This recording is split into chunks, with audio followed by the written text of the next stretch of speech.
তাআলার পক্ষ থেকে মুয়াজ্জিন প্রতিদিন এরকম ভাবে দাওয়াত দেয়, ঠিক কিনা বলেন?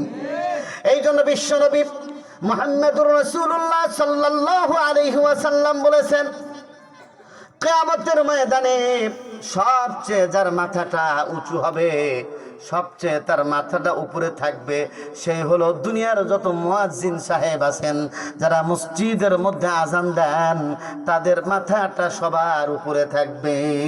চিৎকার করে বলেন না সুবহানাল্লাহ। আনাকুন নাস ইয়াউমাল কিয়ামাতি আতওয়ালান আল মুয়াজ্জিনুন। রাসূল বলছেন কিয়ামতের দিন সবচেয়ে যাদের মাথা উপরে থাকবে তারা হলো মুয়াজ্জিন সাহেবান। হ্যাঁ, আল ইমামু যামিনুন, আল ইমামু যামিনুন ওয়াল মুয়াজ্জিনু মু'তামানুন। ঠিক কিনা? ইমাম হলো দায়িত্বশীল, মুয়াজ্জিন সাহেব হলো এরকম ভাবে আমানতদার, মানুষকে তাওহীদের দিকে দাওয়াত দেয়। আবার ফজরের সময় কি চমৎকার করে মুয়াজ্জিন বলতে থাকে, আসসালাতু খায়রুম মিনান নাওম। ঘুম থেকে নামাজ উত্তম। ও যুবক, ঘুম থেকে নামাজ উত্তম। তুমি তোমার মোবাইল চালাও, ফেসবুক চালাও, ইউটিউব চালাও, যা কিছু করো না কেন যুবক, তুমি নামাজে আসো। আসসালাতু খায়রুম মিনান নাওম, ঘুম থেকে নামাজ উত্তম। চিৎকার করে বলেন না সুবহানাল্লাহ। কারণ নামাজ এত বড় আমল। আল্লাহর নবী, বিশ্ব নবী রাহমাতুল লিল আলামিন বলেছেন, দুনিয়ার মানুষেরা যখন কোন আল্লাহর বান্দা নামাজের জন্য একটি কদম মসজিদের দিকে অগ্রসর করে, আল্লাহ তাআলা একটা গুনাহ তার মাফ করে দেন। আবার আরেকটি কদম যখন মসজিদের দিকে অগ্রসর করে, আল্লাহ তাআলা তার মর্যাদাটা বাড়াইয়া দেন। সুবহানাল্লাহ। আর এই নামাজ যদি পড়তে পারে, আল্লাহর নবী, বিশ্ব নবী রাহমাতুল লিল আলামিন যতগুলো হাদিস বর্ণনা করেছেন, এই হাদিসের গুলো সামনে রাখলে পরিষ্কার হয়ে যায়, যারা নামাজি হবে তারা কোনোদিন এরকম ভাবে জাহান্নামে যাবে না। আমার আল্লাহ তাআলা নামাজিদেরকে বিনা হিসেবে জান্নাত দিয়ে দিবেন। এই জন্য যুবকের অনেক মর্যাদা। এই জন্য আল্লাহ তাআলা বলছেন, ওমান আহসানু কাওলাম মিম্মান দাআ ইলাল্লাহ। যারা আল্লাহর দিকে দাওয়াত দেয়, দাওয়াত তাবলীগের যারা আছে তারাও আল্লাহর দিকে দাওয়াত দেয়, মুয়াজ্জিনরা আল্লাহর দিকে দাওয়াত দেয়, মুফাসসিররা আল্লাহর দিকে দাওয়াত দেয়, বক্তা যারা আছে তারা মানুষকে আল্লাহর দিকে দাওয়াত দেয়। এমনি ভাবে ইসলামী আন্দোলনের কর্মী যারা হয় তারাও মানুষকে আল্লাহর দিকে দাওয়াত দেয়। দুনিয়ার যে মানুষগুলোই হোক না কেন, যে পর্যায়ের হোক না কেন, যারা মানুষকে আল্লাহর দিকে দাওয়াত দিবে তারাই হলো সর্বশ্রেষ্ঠ। চিৎকার করে বলেন না সুবহানাল্লাহ। আল্লাহ রাব্বুল আলামিন কোরআনে কারীমের আরেক জায়গায় বলেছেন, কুনতুম খায়রা উম্মাতিন উখরিজাত লিন-নাসি তা'মুরুনা বিল মা'রুফি ওয়া তানহাউনা আনিল মুনকার। আল্লাহ তাআলা বলছেন, তোমরাই সর্বশ্রেষ্ঠ জাতি। ও যুবক, তুমি সর্বশ্রেষ্ঠ হতে পারবে, তুমি সর্বশ্রেষ্ঠ মানুষ হতে পারবে যদি তোমার মধ্যে গুণটা পাওয়া যায়। তা'মুরুনা বিল মা'রুফ, তুমি মানুষকে যদি ভালো কাজের দিকে দাওয়াত দাও, আর অন্যায় কাজ যদি সমাজের মধ্যে হয়, গান বাজনা হয়, বিশ্ব সুন্দরী প্রতিযোগিতা হয়, এমনি ভাবে গাঁজা আর ইয়াবা আর নেশার আড্ডা যদি হয়, ও যুবক, তুমি যদি প্রতিরোধ করে তুলতে পারো তাহলেই তুমি হলো সেরা যুবক। চিৎকার করে বলেন না সুবহানাল্লাহ। তুমি শ্রেষ্ঠ জাতি, তোমার কাজ হলো মানুষকে ভালো কাজের দিকে দাওয়াত দাও। আকিলপুর ইসলামী যুব সংঘ তারা এই ভালো কাজটি করেছে, ঠিক কিনা বলেন? হ্যাঁ, এই যুবকরা যখন যুবকরা নাচানাচি করে, যখন যুবকরা মদ খায়, যখন যুবকরা লাল পানি খেয়ে বুঁদ হয়ে পড়ে থাকে, ওই সময় হবিগঞ্জের বাহুবলের এরকম ভাবে আখিলপুরের যুবকরা মানুষকে কোরআনের কথা শোনায়, এর থেকে দামি আর কিছুই হতে পারে না। জোরে বলেন না সুবহানাল্লাহ।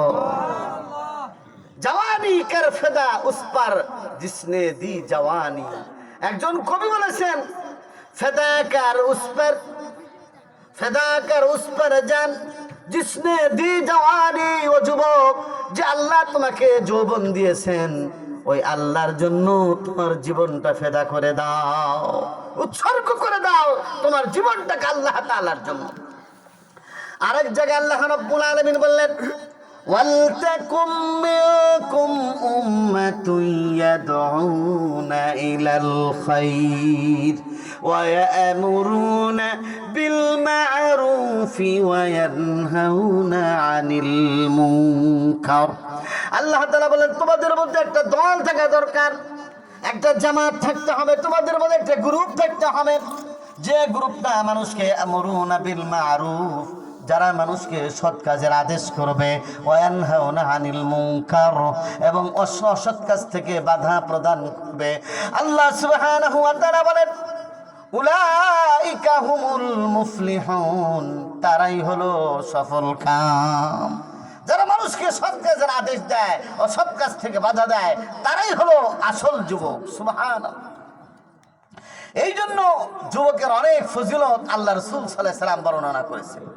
বুখারী শরীফের এক riwayat-এর মধ্যে আসছে, আল্লাহ রাসূল সাল্লাল্লাহু আলাইহি ওয়াসাল্লাম বলেন, সাবাতুন ইউদিল্লুহুমুল্লাহ ফি দিল্লিহি ইয়াওমা লা যিল্লা ইল্লা দিল্লুহু, ইমামুন আদিল ওয়া শাবুন নাশা ফি ইবাদাতিল্লাহ। কিয়ামতের ময়দানে আল্লাহ তাআলা যেদিন কিয়ামত কায়েম হয়ে যাবে, সেদিন প্রচন্ড রোদ আর সূর্যের তাপ মাথার উপর এমন ভাবে পড়তে থাকবে, গুনাহগারদের মাথার ঘিলুগুলো টাস টাস করে জমিনের মধ্যে পড়তে থাকবে। সেই দিন কোনো ছায়ার ব্যবস্থা থাকবে না। ওই দিন শুধু তারাই ছায়া পাবে যারা হলো এমন যুবক, যে যুবকরা ইবাদত করতে করতে তাদের যৌবনটা কাটিয়েছে। সুবহানাল্লাহ। যে যুবক ইবাদত করে ফজর আযান হয়, আযান শোনার পরে মসজিদে গিয়ে জামাতের সাথে নামাজ আদায় করে, এ হলো শ্রেষ্ঠ যুবক।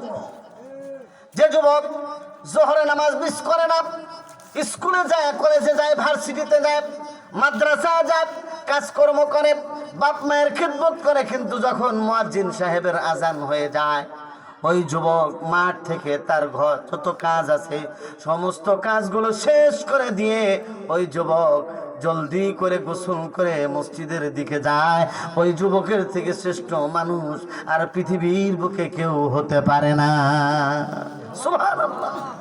এই জন্য যুবকদের অনেক মর্যাদা, অনেক ফজিলত আল্লাহ রাসূল সাল্লাল্লাহু আলাইহি ওয়াসাল্লাম বর্ণনা করেছেন। বুড়া বয়সে মানুষ, হ্যাঁ, যতই তসবিহ টিপুকি, এটার ফজিলত আছে ঠিক, কিন্তু যুবকের মতো অল্প ইবাদত করলে তার যে মর্যাদা হয় সেরকম নয়। ঠিক কিনা বলেন?